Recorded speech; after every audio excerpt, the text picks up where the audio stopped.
Well, hello, boys and girls. Happy 2020. I thought I would try. This is turning out to be a little bit more difficult than I thought it would be, but nevertheless, we're going to try it anyway. So, this is a reveal, sort of like not like a gender reveal, but it's like there's been it's Christmas season, New Year's, got a new year coming up, and 2020, all kinds of exciting, crazy, wild things coming up this year. So, over the course of November and December, and as this January is kicking off, I've acquired some new goodies, little Christmas things, thinking in terms of maximizing the ease of recording and how fun it is to record. Because if it's not fun, there will be no recording. So it's trying to make it as easy and fast and enjoyable as possible. So there were goodies that I purchased in November and December and picked up. I don't know if any of them will be of any use to anyone else, but you may find them interesting to watch this quote-unquote unboxing, which is really more of a reveal. All right, so the first thing that doesn't seem very practical or needing, or has a high need in a tracking room, a recording room, a music room that other people may find interesting, is that I happened to go into Shoney's, and I was treating myself to a dinner somewhere in November or December, and I saw the chef walking around with a pair of these. Yep, that's what that is. Those are clip reading glasses. So he was walking around with them around his neck like this.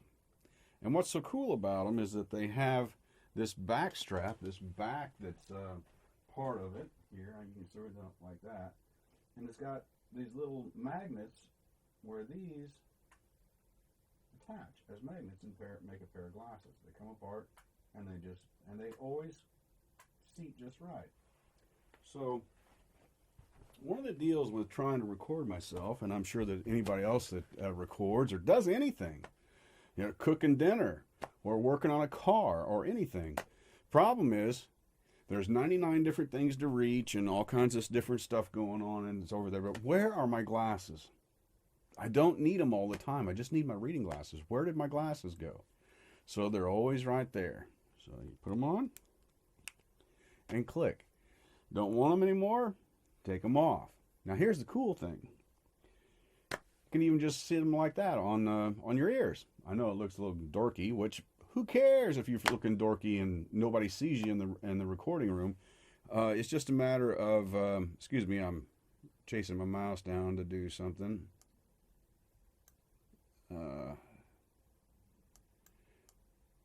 So anyway, never mind. Sorry for the interruption there. So anyway, click them together, do what you need, read what you want, click them apart. Grab whatever you need. Oh, I need to look at this. Okay, now I'm done.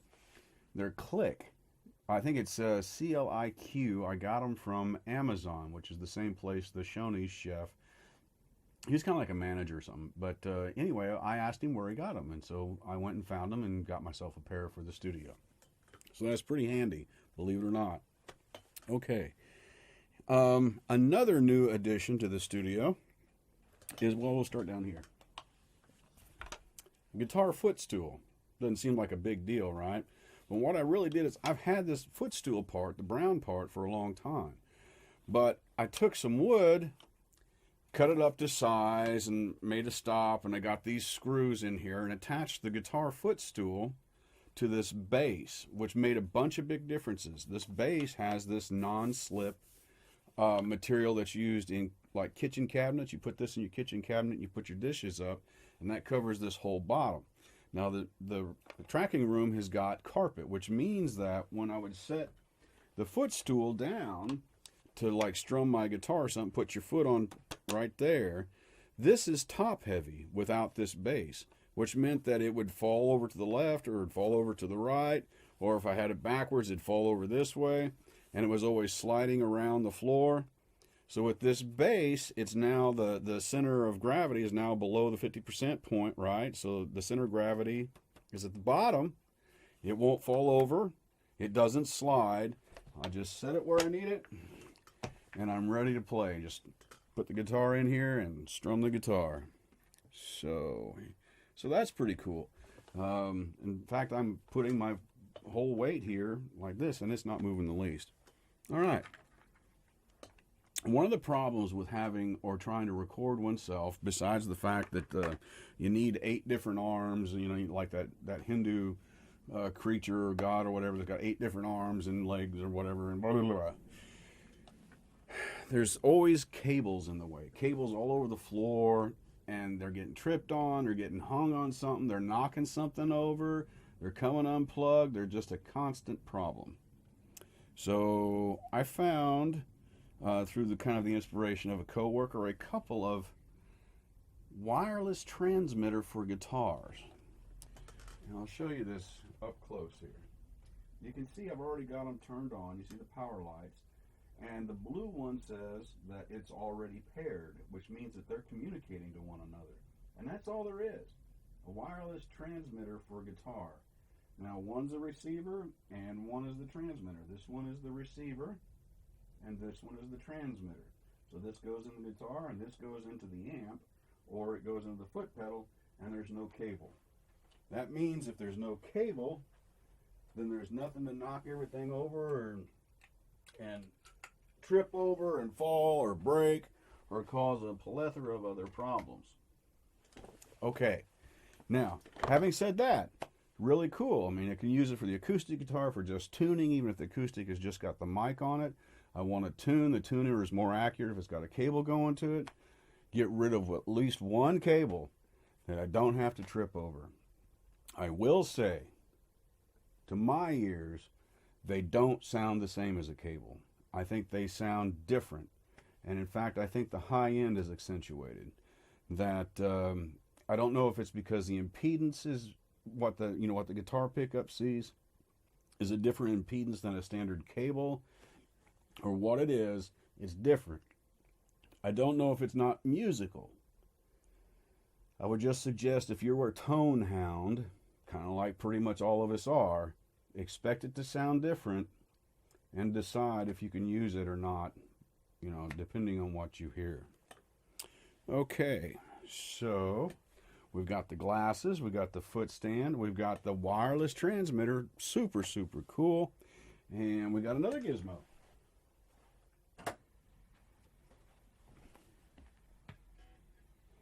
Let's see here. What is it? By golly, it's a guitar. And I'd actually bought this some time ago. And this is a unique and unusual guitar. This is a 12-string.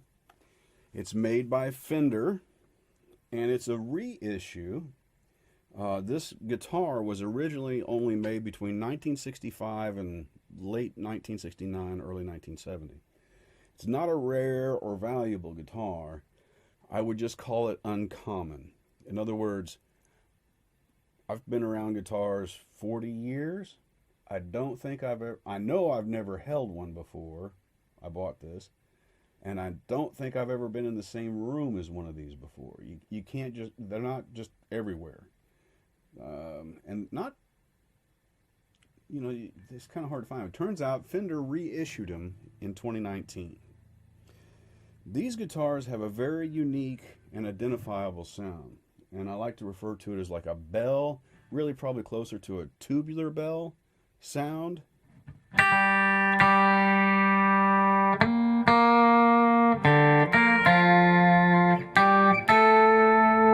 So something like this.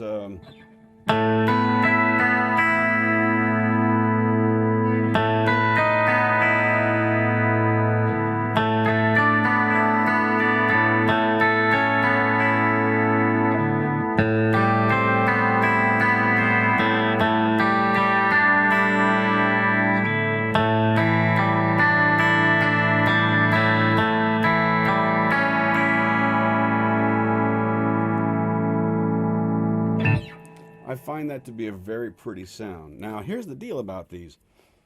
It's not commonly used. You can't find them everywhere. But everybody has heard this kind of guitar. And they've heard it many, many times if they've ever listened to FM radio. You may not recognize this, but let me see if I can help you recognize where you might have heard this.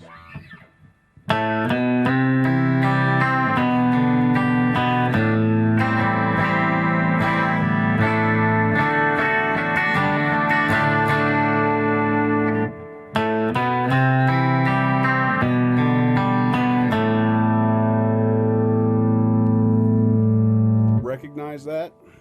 Jimmy Page used one of these on Stairway to Heaven on Led Zeppelin 4. And it's a very unique and unusual sound.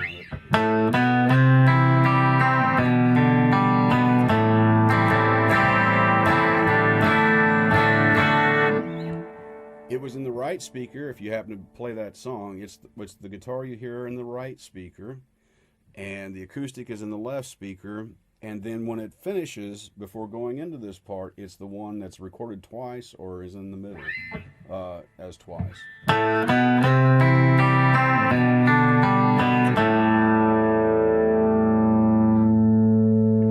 Very unique and unusual sound. The thing about these, 12 strings, any 12 strings is a chore to tune. I mean, man, it is. And this one's a beast. And also has a temperament with temperature.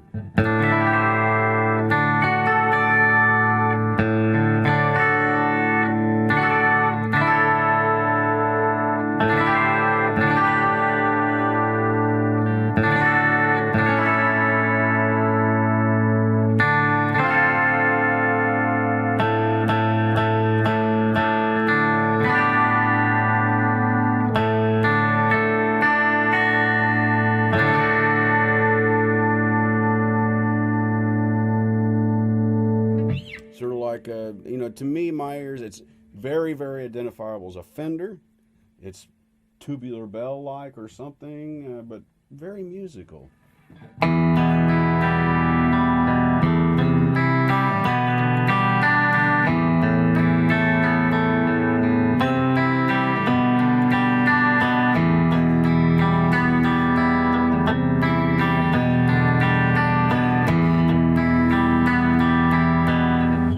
Okay, so that's a nice musical addition, and I think you're going to be hearing a good bit of that from me in the future, like this in the right speaker and the acoustic in the left.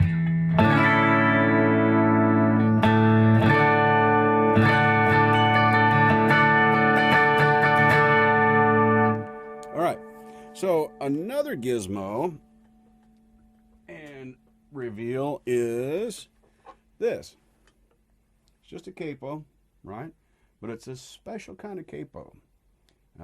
You might be able to see the pretty inlay here, but it's triggers like this, and this presses on the back of the neck, and the strings go here, right? So you put the capo on the guitar. Let's see if I have something that's kind of white, so you can sort of see how it works against this black background.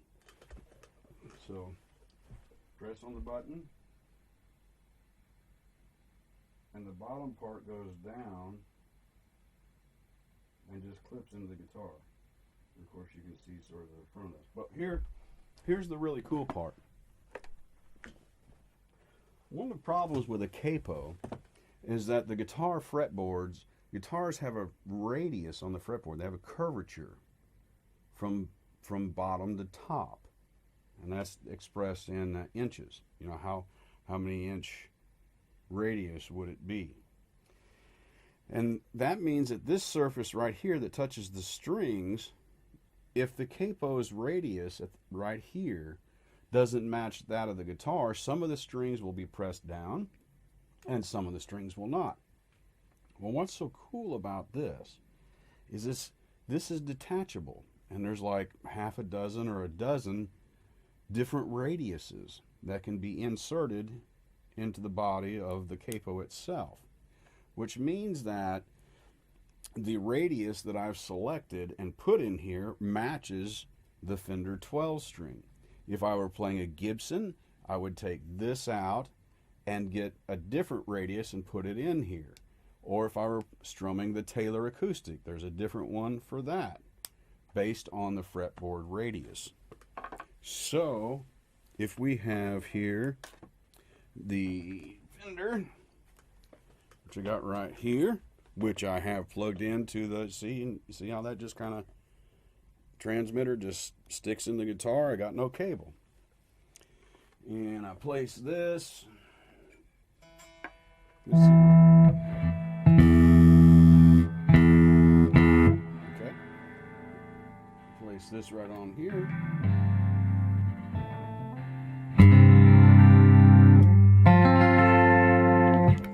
Makes it real easy. Oh, that's the one downside of these glasses. It's magnetic, right? It'll stick. All right, so.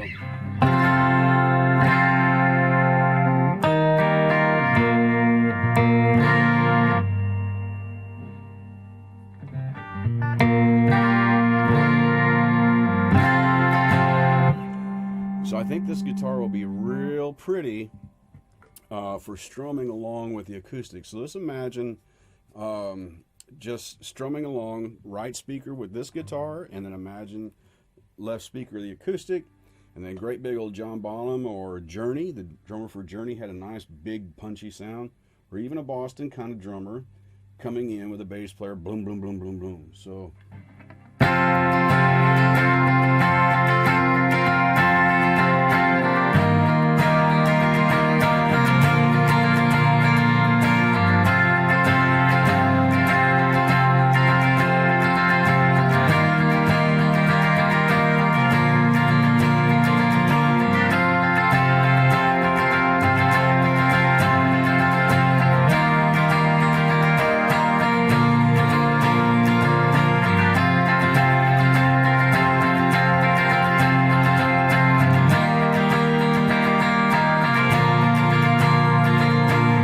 Imagine hearing that off the right speaker, and then comes in an acoustic speaker, and then you hear boom, boom, boom, boom, boom, boom, as a bass line is going blah, blah, blah, blah, blah, blah, you know? So you got.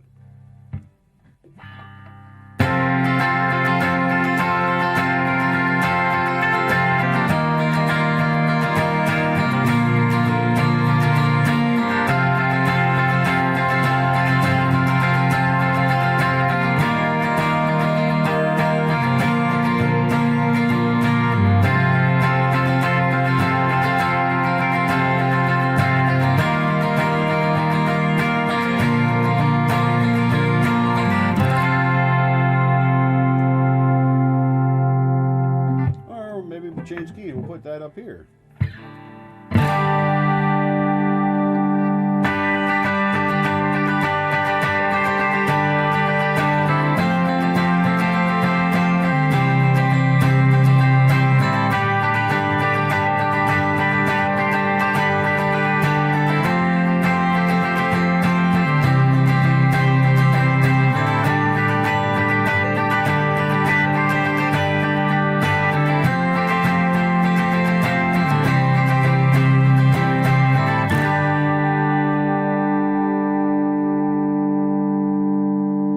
So that capo, that's a real cool thing.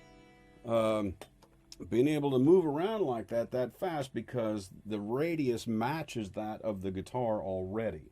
And it's much less likely to throw it out of tune, even if it's a 12 string, which are hard to tune in the first place.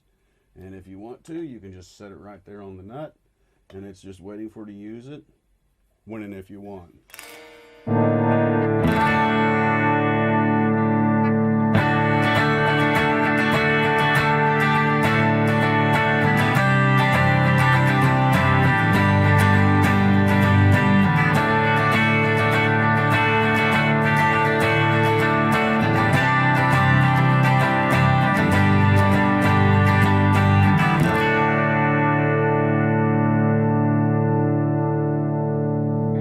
I think that's a very pretty sound.